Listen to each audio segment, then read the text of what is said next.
चलिए, तो आज की इस वीडियो में हम पढ़ेंगे ऐसे 30 ऑब्जेक्टिव क्वेश्चन जो कि किसी भी कंपटीशन एग्जाम की तैयारी में आपकी बहुत ज़्यादा हेल्प करेंगी। तो वीडियो को पूरे लास्ट तक देखना है। बहुत ही इंपॉर्टेंट क्वेश्चन होने वाले हैं, खास करके अगर आप किसी भी एग्जाम की तैयारी करते हैं तो उनके प्रिपरेशन में आपकी बहुत ज़्यादा, क्योंकि लूसेंट से लिया गया है। हमने इसमें जितने भी टोटल 30 प्रश्न किए हैं, ये सभी के सभी जो 30 प्रश्न है ये आपको लूसेंट बुक से है।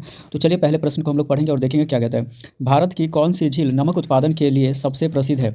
ऑप्शन ए में Chilika, option B Pulicat, option C में सांभर, ऑप्शन डी है वेम्बनाड। इसका करेक्ट आंसर हो जाएगा ऑप्शन नंबर सी हो जाएगा, सांभर। तो कहता है कि भारत की कौन सी झील जो है वो नमक उत्पादन के लिए सबसे प्रसिद्ध है? तो सांभर, यानी ऑप्शन नंबर सी याद रखना है कि सांभर झील। एक बार फिर से हम लोग करेंगे, पहले प्रश्न संख्या को पढ़ेंगे। भारत की कौन सी झील नमक उत्पादन के लिए प्रसिद्ध है? तो option A Chilka, option B Pulicat, option C Sambhar, option D Vembanad. इसका correct answer option number C हो जाएगा, यानी सांभर हो जाएगा इसका करेक्ट आंसर। चलिए, तो यहाँ पे एक बार लास्ट टाइम फिर से कर लेते हैं। भारत की कौन सी झील नमक उत्पादन के लिए सबसे प्रसिद्ध है? Option A Chilka, option B Pulicat, option C Sambhar, option D Vembanad. इसका correct answer option number C हो जाएगा, सांभर हो जाएगा इसका करेक्ट आंसर।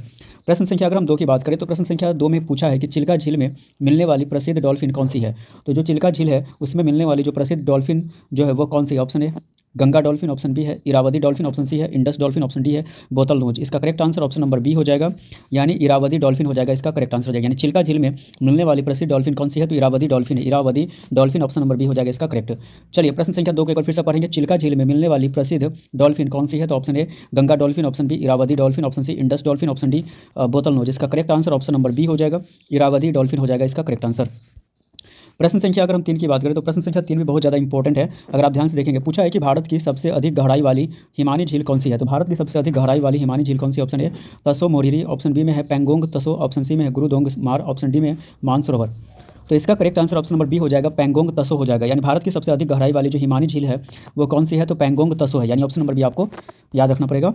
चलिए, तो प्रश्न संख्या 3 को एक बार फिर से पढ़ेंगे। भारत की सबसे अधिक गहराई वाली हिमानी झील कौन सी है? तो ऑप्शन ए तसो मोरिरी, ऑप्शन बी में है पेंगोंग तसो, ऑप्शन सी में गुरुदोग मार, ऑप्शन डी में है मानसरोवर। तो इसका correct answer option number B हो जाएगा, पेंगोंग तसो। प्रश्न संख्या अगर हम 4 की बात करें तो प्रश्न संख्या 4 में पूछा है, अगर आप ध्यान से देखेंगे, दल झील के भीतर किस प्रकार के घर पाए जाते हैं? तो दल झील के भीतर किस प्रकार के घर पाए जाते हैं? ऑप्शन ए मिट्टी के घर, ऑप्शन बी तंबू, option C houseboat, option D लकड़ी की झोपड़ी। तो इसका correct answer option number C हो जाएगा, यानी हाउस बोट हो जाएगा। तो जो दल झील है उसके भीतर किस प्रकार के घर पाए जाते हैं? तो इसका आंसर आपको याद रखना है ऑप्शन नंबर सी, यानी हाउस बोट। ठीक है मेरे दोस्त।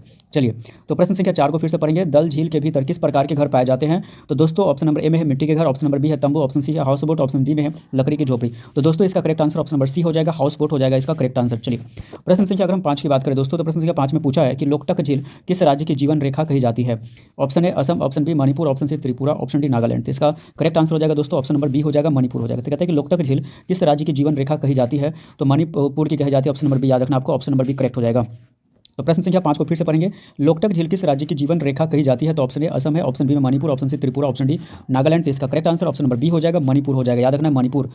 प्रश्न संख्या अगर हम 6 की बात करें दोस्तों तो प्रश्न संख्या 6 में पूछा है कि भारत की कौन सी झील पूरी तरह पर्वतीय क्षेत्र में स्थित है? तो ऑप्शन ए में है नैनी, ऑप्शन बी है पुष्कर, ऑप्शन सी है कोलेरू, ऑप्शन डी में सांबर। इसका correct answer option number A हो जाएगा, नैनी हो जाएगा इसका करेक्ट आंसर। तो प्रश्न संख्या 6 में पूछा है कि अगर आप ध्यान से देखेंगे तो, क्योंकि बहुत इंपॉर्टेंट प्रश्न है ये, कि भारत की कौन सी झील पूरी तरह पर्वतीय क्षेत्र में स्थित है?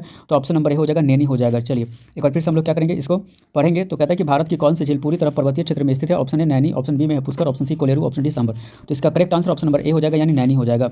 चलिए प्रश्न संख्या अगर हम 7 की बात करें दोस्तों तो प्रश्न संख्या 7 में पूछा है कि वेम्बनाड झील किस कृषि क्षेत्र के लिए प्रसिद्ध है? तो वेम्बनाड झील किस कृषि क्षेत्र के लिए प्रसिद्ध है? ऑप्शन ए चाय, option B coffee, option C Kuttanad धान क्षेत्र, ऑप्शन डी में है मसाले। तो इसका correct answer option number C हो जाएगा, कुटनाड धान क्षेत्र हो जाएगा, कुटनाड धान क्षेत्र ऑप्शन नंबर सी इसका करेक्ट हो जाएगा। तो प्रश्न संख्या 7 की बात करें तो इसमें पूछा है कि वेम्बनाड झील किस कृषि क्षेत्र के लिए प्रसिद्ध है? कुटनाड धान क्षेत्र के लिए प्रसिद्ध है, ऑप्शन नंबर सी इसका करेक्ट हो जाएगा। तो प्रश्न संख्या अगर हम 7 की बात करें तो इसमें पूछा है कि वेम्बनाड झील किस कृषि क्षेत्र के लिए प्रसिद्ध है? तो ऑप्शन ए में है चाय, ऑप्शन बी है कॉफी, ऑप्शन सी में है कुटनाड धान क्षेत्र, ऑप्शन डी में है मसाले। तो इसका correct answer option number C हो जाएगा, कुटनाड धान क्षेत्र हो जाएगा, आपको याद रखना पड़ेगा। दोस्तों प्रश्न संख्या 8 में पूछा है कि जोग जलप्रपात वर्षा ऋतु में क्यों विशाल हो जाता है? तो जोग जलप्रपात वर्षा ऋतु में क्यों विशाल हो जाता है? ऑप्शन ए हिम पिघलने से, ऑप्शन बी है समुद्री ज्वार से, ऑप्शन सी में है मानसूनी वर्षा से, ऑप्शन डी में बांध खोलने से। तो इसका correct answer option number C हो जाएगा, मानसूनी वर्षा से। तो जोग जलप्रपात ऋतु में क्यों विशाल हो जाता है? तो मानसूनी वर्षा के कारण हो जाता है। तो ऑप्शन नंबर सी आपको याद रखना है, मानसूनी वर्षा से हो जाता है। तो प्रश्न संख्या 8 को एक बार फिर से पढ़ेंगे। जोग जलप्रपात वर्षा ऋतु में क्यों विशाल हो जाता है? ऑप्शन ए हिम पिघलने से, ऑप्शन बी समुद्री ज्वार से, ऑप्शन सी मानसूनी वर्षा से, ऑप्शन डी बांध खोलने से। इसका correct answer option number C हो जाएगा, मानसूनी वर्षा होने के कारण। तो आपको याद रखना पड़ेगा कि जोग जलप्रपात जो है वर्षा ऋतु में क्यों विशाल हो जाता है? तो मानसूनी वर्षा होता है इसी कारण से। ठीक है, तो इसका ऑप्शन नंबर सी याद रखना, मानसूनी वर्षा। प्रश्न संख्या अगर हम 9 की बात करें तो प्रश्न संख्या 9 में पूछा है दोस्तों कि भारत में झीलों की अधिकता किस भौगोलिक कारण से है। तो भारत में झीलों की अधिकता किस भौगोलिक कारण से, option A Jwalamukhi, option B है हिमनद, ऑप्शन सी में है मानसून व नदी तंत्र, ऑप्शन डी में मरुस्थल। तो इसका correct answer option number C हो जाएगा, मानसून व नदी तंत्र हो जाएगा इसका करेक्ट आंसर। तो प्रश्न संख्या 9 में पूछा है कि भारत में झीलों की अधिकता किस भौगोलिक कारण से है, तो ऑप्शन नंबर सी यानी मानसून व नदी तंत्र के कारण से है। तो ये याद रखना पड़ेगा, ऑप्शन नंबर इसका हो जाएगा 9 का सी हो जाएगा, मानसून व नदी तंत्र। तो भारत में झीलों की अधिकता किस भौगोलिक कारण से है, तो मानसून व नदी तंत्र के कारण से है। चलिए प्रश्न संख्या अगर हम 10 की बात करें तो प्रश्न संख्या 10 में पूछा है कि कौन सी झील धार्मिक मेले के लिए प्रसिद्ध है।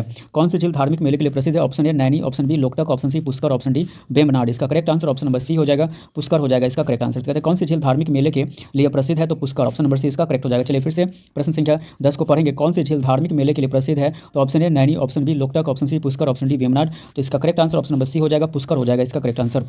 प्रश्न संख्या अगर हम 11 की बात करें दोस्तों तो प्रश्न संख्या 11 में पूछा है कि पुष्कर झील किस महीने में मेले के कारण प्रसिद्ध होती है। तो पुष्कर झील किस महीने में मेले के कारण प्रसिद्ध होती है, ऑप्शन ए जनवरी, ऑप्शन बी मार्च, option C Kartik, option D Shravan. तो इसका correct answer option number C हो जाएगा, कार्तिक महीने में। तो प्रश्न संख्या 11 में कहता है कि पुष्कर झील किस महीने में मेले के कारण प्रसिद्ध होती है, तो कार्तिक महीने में। एक बार फिर से हम लोग प्रश्न संख्या 11 को पढ़ेंगे दोस्तों। इसमें पूछा है कि पुष्कर झील किस महीने में मेले के कारण प्रसिद्ध होती है, ऑप्शन ए जनवरी, ऑप्शन बी मार्च, option C Kartik, option D Shravan. तो इसका correct answer option number C हो जाएगा, कार्तिक हो जाएगा इसका करेक्ट आंसर। प्रश्न संख्या अगर हम 12 की बात करें तो प्रश्न संख्या 12 में कहते हैं पेंगोंग तसो झील का रंग बदलने का कारण क्या है। तो पेंगोंग तसो झील का रंग बदलने का कारण क्या है, ऑप्शन ए शैवाल, option B Surya Prakash, option C जल की लवणता, ऑप्शन डी गहराई। तो इसका करेक्ट आंसर हो जाएगा ऑप्शन नंबर बी हो जाएगा, सूर्य प्रकाश हो जाएगा इसका करेक्ट आंसर। कहते हैं पेंगोंग तसो झील का रंग बदलने का कारण क्या है, तो सूर्य के प्रकाश के कारण उसका रंग बदलता है। तो ये आपको याद रखना पड़ेगा, ऑप्शन नंबर बी इसका करेक्ट हो जाएगा, ऑप्शन नंबर बी। कहते हैं कि पेंगोंग तसो झील का रंग बदलने का कारण क्या है, तो सूर्य की प्रकाश से, ये आपको याद रखना पड़ेगा। प्रश्न संख्या 13 में अगर देखें दोस्तों तो पूछा है कि भारत की सबसे शांत झीलों में से एक कौन सी है। तो इसका करेक्ट आंसर हो जाएगा ऑप्शन नंबर बी हो जाएगा, यानी सस्थम कोटा। ऑप्शन ए में उल्लर दिया है, ऑप्शन बी में सस्थम कोटा दिया, ऑप्शन सी में चिल्का दिया, ऑप्शन डी में पुलिकट। तो इसका करेक्ट आंसर सस्थम कोटा आपको याद रखना है, ऑप्शन नंबर बी। ठीक है, तो प्रश्न संख्या 13 की बात करें तो इसमें कहता है कि भारत की सबसे शांत झीलों में से एक कौन सी है। तो ऑप्शन ए है उल्लर, ऑप्शन बी है सस्थम कोटा, ऑप्शन सी में चिल्का, ऑप्शन डी पुलिकट। तो इसका correct answer option number B हो जाएगा, सस्थम कोटा हो जाएगा, याद रखना है सस्थम कोटा।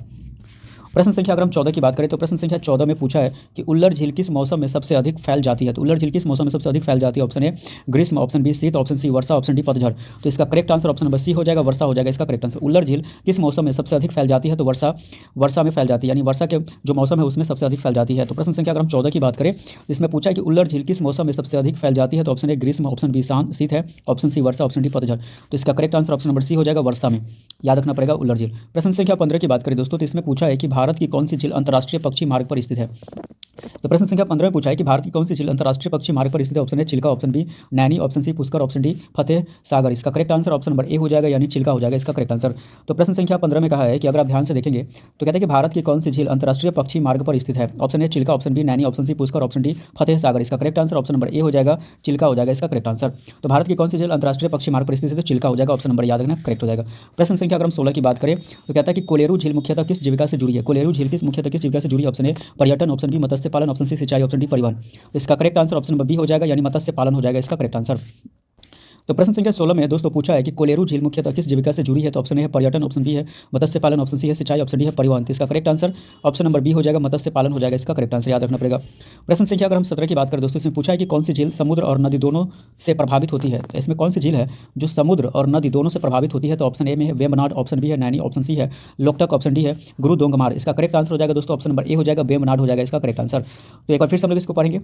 प्रश्न संख्या 17 में पूछा है कि कौन सी झील समुद्र और नदी दोनों से प्रभावित होती है। तो option A Vembanad, option B Naini, option C Loktak, option D Guru Dongmar. इसका correct answer option number A हो जाएगा, वेम्बनाड हो जाएगा इसका करेक्ट आंसर, याद रखना पड़ेगा। प्रश्न संख्या अगर हम 18 की बात करें दोस्तों तो इसमें कहता है कि भारत की झीलें किस जलवायु प्रभाव को संतुलित करती है। तो भारत की झीलें किस जलवायु प्रभाव को संतुलित करती है। ऑप्शन ए तापमान, ऑप्शन बी वर्षा, ऑप्शन सी हवा, ऑप्शन डी धूल। इसका correct answer option number A हो जाएगा, तापमान। तो कहता है कि भारत की जो झीलें हैं किस जलवायु प्रभाव को संतुलित करती है, तापमान, ऑप्शन नंबर ए।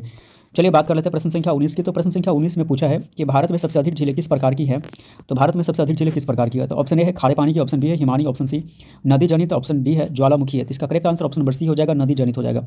तो भारत में सबसे अधिक झीलें किस प्रकार की है, तो यह प्रश्न भी बहुत बार पूछा गया, तो नदी जनित हो जाएगा इसका करेक्ट आंसर। फिर से प्रश्न संख्या 19 को पढ़ेंगे कि भारत में सबसे अधिक झीलें किस प्रकार की है। तो ऑप्शन ए में खारे पानी की, ऑप्शन बी हिमानी, ऑप्शन सी नदी जनित, ऑप्शन डी में ज्वालामुखी है। तो इसका correct answer option number C हो जाएगा, नदी जनित हो जाएगा इसका करेक्ट आंसर। प्रश्न संख्या अगर हम 20 की बात करें दोस्तों तो प्रश्न संख्या 20 में पूछा कि झीलों के सूखने का प्रमुख कारण क्या है। तो झीलों के सूखने का प्रमुख कारण क्या है। तो ऑप्शन ए में भूकंप, ऑप्शन बी में अतिदोहन, ऑप्शन सी में चक्रवात, ऑप्शन डी में हिमपात। इसका correct answer option number B हो जाएगा, अतिदोहन हो जाएगा इसका करेक्ट आंसर। तो प्रश्न संख्या 20 में पूछा है कि झीलों के सूखने का प्रमुख कारण क्या है। तो अतिदोहन है, तो ऑप्शन नंबर बी इसका करेक्ट हो जाएगा। फिर से प्रश्न संख्या 20 को पढ़ेंगे, झीलों के सूखने का प्रमुख कारण क्या है। तो ऑप्शन ए में भूकंप, ऑप्शन बी में में अतिदोहन, ऑप्शन सी में है चक्रवात, ऑप्शन डी में हिमपात। इसका correct answer option number B हो जाएगा, अतिदोहन हो जाएगा इसका करेक्ट आंसर। प्रश्न संख्या 21 की बात करें तो प्रश्न संख्या 21 से पूछा कि भारत में झीलों का संरक्षण किस अधिनियम से जुड़ा है। तो भारत में झीलों का संरक्षण किस अधिनियम से जुड़ा, ऑप्शन ए जल अधिनियम, ऑप्शन बी में है पर्यावरण संरक्षण अधिनियम, ऑप्शन सी में वन अधिनियम, ऑप्शन डी में भूमि अधिनियम। इसका correct answer option number B हो जाएगा, पर्यावरण संरक्षण अधिनियम हो जाएगा इसका करेक्ट आंसर। तो प्रश्न संख्या अगर हम 21 की बात करते हैं, इसमें कहता है कि भारत में झीलों का संरक्षण किस अधिनियम से जुड़ा है। तो ऑप्शन ए जल अधिनियम, ऑप्शन बी में है पर्यावरण संरक्षण अधिनियम, ऑप्शन सी में वन अधिनियम, ऑप्शन डी में भूमि अधिनियम। इसका करेक्ट आंसर हो जाएगा ऑप्शन नंबर बी, पर्यावरण संरक्षण अधिनियम हो जाएगा इसका करेक्ट आंसर। प्रश्न संख्या अगर हम 22 की बात करें दोस्तों, तो प्रश्न संख्या 22 में पूछा है कि नैनी झील किस पर्यटन गतिविधि के लिए प्रसिद्ध है। तो ऑप्शन ए में स्कीइंग हो जाएगा, ऑप्शन बी में हो जाएगा नौकायन, ऑप्शन सी में डाइविंग, ऑप्शन डी में है सर्फिंग। इसका correct answer option number B हो जाएगा, नौकायन हो जाएगा। तो नैनी झील जो है वो किस पर्यटन गतिविधि के लिए प्रसिद्ध है। तो नौकायन के लिए प्रसिद्ध है। एक बार फिर से प्रश्न संख्या 22 को पढ़ेंगे, नैनी झील किस पर्यटन गतिविधि के लिए प्रसिद्ध है। तो ऑप्शन ए में है स्कीइंग, ऑप्शन बी में है नौकायन, ऑप्शन सी में है डाइविंग, ऑप्शन डी में सर्फिंग। तो इसका correct answer option number B हो जाएगा, नौकायन हो जाएगा इसका करेक्ट आंसर। प्रश्न संख्या अगर हम 23 की बात करें दोस्तों, इससे पूछा है कि कौन सी झील प्राकृतिक जल संग्रहण का उदाहरण है। Option A Chilka, option B Pushkar, option C Loktak, option D Wular. तो इसका correct answer option number D हो जाएगा, उलर हो जाएगा इसका करेक्ट आंसर। कहते हैं कौन सी झील प्राकृतिक जल संग्रहण का उदाहरण है, तो उलर है। तो ऑप्शन नंबर डी इसका करेक्ट हो जाएगा। तो प्रश्न संख्या अगर हम 23 की बात करें, कौन सी झील प्राकृतिक जल संग्रहण का उदाहरण है। तो option A Chilka, option B Pushkar, option C Loktak, option D Wular. तो इसका correct answer option number D हो जाएगा, उलर हो जाएगा। तो कहते हैं कौन सी झील प्राकृतिक जल संग्रहण का उदाहरण है, तो उलर याद रखना है, उलर झील। प्रश्न संख्या अगर हम 24 की बात करें तो प्रश्न संख्या 24 में कहता है दोस्तों कि भारत की झीलों में पाई जाने वाली प्रमुख वनस्पति क्या है। तो भारत की झीलों में पाई जाने वाली प्रमुख वनस्पति क्या है। तो ऑप्शन ए में शैवाल, option B cactus, option C pine, option D साल। इसका correct answer option number A हो जाएगा, शैवाल हो जाएगा इसका करेक्ट आंसर। कहता है कि भारत की झीलों में पाई जाने वाली प्रमुख वनस्पति क्या है, तो शैवाल है। तो ऑप्शन नंबर ए हो जाएगा इसका करेक्ट। तो प्रश्न संख्या 24 की बात करें तो इसमें कहता है कि भारत की झीलों में पाई जाने वाली प्रमुख वनस्पति क्या है। तो ऑप्शन ए शैवाल, option B cactus, option C pine, option D साल। तो इसका correct answer option number A हो जाएगा, शैवाल हो जाएगा इसका करेक्ट आंसर। प्रश्न संख्या अगर हम 25 की बात करें दोस्तों, इसमें कहता है कि झीलें किस प्रकार के जल का भंडारण करती है। झीलें किस प्रकार के जल का भंडारण करती है। ऑप्शन ए केवल मीठा, ऑप्शन बी केवल खारा, ऑप्शन सी दोनों, ऑप्शन डी खनिज जल। तो इसका correct answer option number C हो जाएगा, दोनों हो जाएगा इसका करेक्ट आंसर। कहता है झीलें किस प्रकार के जल का भंडारण करती है, तो दोनों प्रकार के। चलिए एक बार फिर से हम लोग क्या करेंगे, प्रश्न संख्या 25 को पढ़ेंगे। झीलें किस प्रकार के जल का भंडारण करती है। ऑप्शन ए केवल मीठा, ऑप्शन बी केवल खारा, ऑप्शन सी दोनों, ऑप्शन डी खनिज जल। तो इसका करेक्ट आंसर दोस्तों हो जाएगा ऑप्शन नंबर सी, यानी दोनों हो जाएगा, केवल मीठा और केवल खारा।